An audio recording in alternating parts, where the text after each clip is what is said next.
আসসালামু আলাইকুম এভরিওয়ান। রমজান তো প্রায় শেষ হয়ে এসেছে, তাই চলে এলাম রমজানের শেষ ইফতারি প্ল্যাটার রিভিউ দিতে মবিদাতে। ওদের ইন্টেরিয়রটা কিন্তু অনেকটা ফটোজেনিক এবং এখানে কিন্তু অনেক সুন্দর ফটো এবং ভিডিও করা যাবে। আমার কিন্তু এখানে আসার একমাত্র কারণ ছিল ওদের স্পেশাল বার্গার খাওয়া এবং আমি কিন্তু সেটা ফার্স্টেই অর্ডার করে নিলাম। এখানে এটা 480 টাকা ছিল এবং তারপরে প্যাকেজ 2 অর্ডার করে নিলাম ইফতারির জন্য। যেহেতু আমরা লেট ছিলাম তাই তাড়াতাড়ি চলে আসলো এবং ইফতারি করে নিলাম আমরা।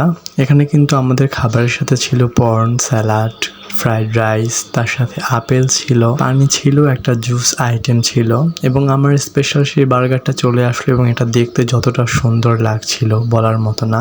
এবং এটার জন্য কিন্তু আমার এখানে যাওয়া এবং রিভিউ দেওয়া। এটা দেখতে যেমনটাই লাগছিল না কেন, এটা কিন্তু অনেক সুন্দর একটা স্মেল আসছিল এবং এটা অনেক সফট ছিল। আমি ভাবছিলাম এটা কাটতে অনেক স্ট্রাগল করতে হবে, বাট তেমন না।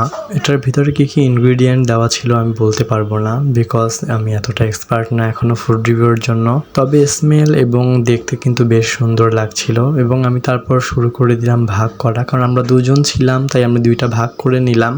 যদিও এটা কিন্তু অনেক বড় পিস ছিল এবং আমরা কিন্তু এটা ইফতারি করার পর শেষ করতে পারিনি, বাসায় নিয়ে আসতে হয়েছিল।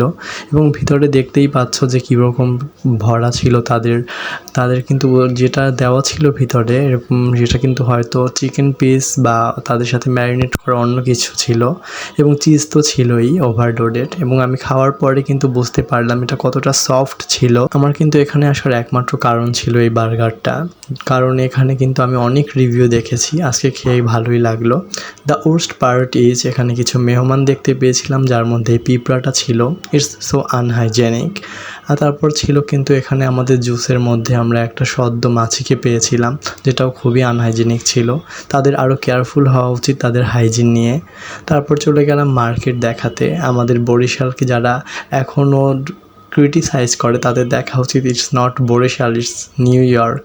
বিকজ আমি আমার বরিশালকে নিয়ে অনেক অ্যাপ্রিসিয়েট করি, আমি প্রাউড ফিল করি because I am pure Barishala and yes of course this is Barishal. সবাইকে জানাচ্ছি ঈদের জন্য শুভকামনা এবং সবার ঈদ ভালো কাটুক। সবাই যা যা মার্কেট করেছেন এবং যার জন্য যতটুকু করতে পেরেছেন, আমাদের কিন্তু উচিত আমাদের সবার জন্যই করার চেষ্টা করা। আমাদের পরিবারের বাইরে থেকেও যাদের কিছু নেই বা তাদের স্বাবলম্বী না যারা, তাদেরকেও সাহায্য করা এবং আমাদের ইফতারি এবং তার সাথে আমাদের যেই কেনাকাটা এবং এই রমজান, তারপর আসছে ঈদ, এই সব কিছুর আনন্দটাকে সবার সাথে ভাগ করে নেওয়া। এবং আমার ব্লগটা ছিল এই পর্যন্তই। আল্লাহ হাফেজ সবাইকে, সবাই ভালো থাকবেন, সকলকে ঈদ মোবারক।